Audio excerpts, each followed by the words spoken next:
Smart Ahmednagar news. Baramati येथे निवडणूक विजयी रॅली। बारामती नगराध्यक्ष पदाचे मानकरी ठरले सचिन सातव।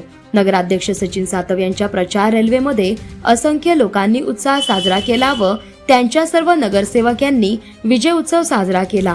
तसेच या निवडणुकीमध्ये सर्वांचे लक्ष वेधून घेणारे 6 अपक्ष उमेदवार निवडून आले असून सर्वांचे लक्ष वेधून घेणारे गोष्टी म्हणजे सगळ्यात कमी वयाची तरुणी संगमित्रा काळूराम चौधरी यांचे वय अवघे 21 वर्षे असून त्या नगरसेवक म्हणून निवडून आले आहेत। सर्वांनी प्रत्येक नगरसेवकाचे व नगराध्यक्षांचे स्वागत केले आहे। प्रतिनिधी आकाश काटे व अजित पवार।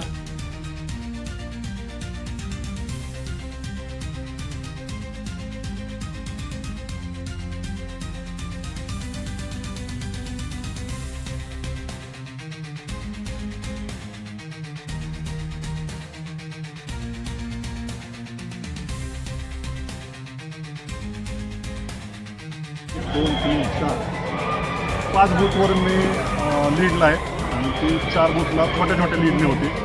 2304 मतं मला पडली, त्यांना 2063 पडली।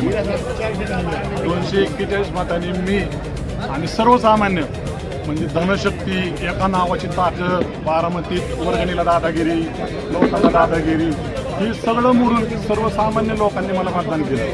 जेव्हा ते माझा अर्धा खाटी गल्लीचा भाग 15 तोडला होता, मला सगळा नवीन भाग होता। निकालच नाही माझ्या अजून तुम्ही अगोदरच कसं देताय? आपल्या लोकांनी मला सगळ्यांनी साथ दिली, आयुष्यभर मला सगळ्यांनी साथ दिली, आता पण सगळ्यांनी साथ दिली। सगळ्यांचे खूप खूप धन्यवाद। अजित दादाच की पण आता तुम्ही अपक्ष निवडून आलाय, कुणाकडे जाणार आहे? अजित पवारांकडे परत जायचं? आता तर मी सगळ्या जनतेबरोबर आहे आणि सगळी जनताने जी सांगेल ती मी करणार आहे। कारण कोणतरी दादाच्या कानात सारखं माझ्याबद्दल बोलायचं। मी 2001ला ऐका ना, मी 2001ला निवडून आलतो अजित दादा निवडून। 2007ला परत माझं रेसमध्ये तिकीट होतं की दादांच्या कानात कोणतरी काहीतरी बोलला, पडलाय तो टॉवर बरं का। आणि परत 2012ला कोणतरी दादाच्या कानात बोललं, परत ते टावर आता पडलेलं बरं का। परत 17ला दादाच्या कानात कोणतरी काहीतरी बोललं, आता पण दादाच्या 12:30 वाजेपर्यंत माझं नाव होतं, परत दादाच्या कानात कोणतरी काहीतरी बोललं।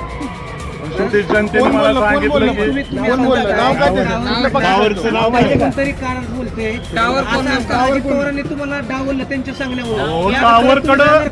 टावरकडं लिंबू येईन, माझ्याकडे बोले नाते भोलेनाथ खुशबुदारी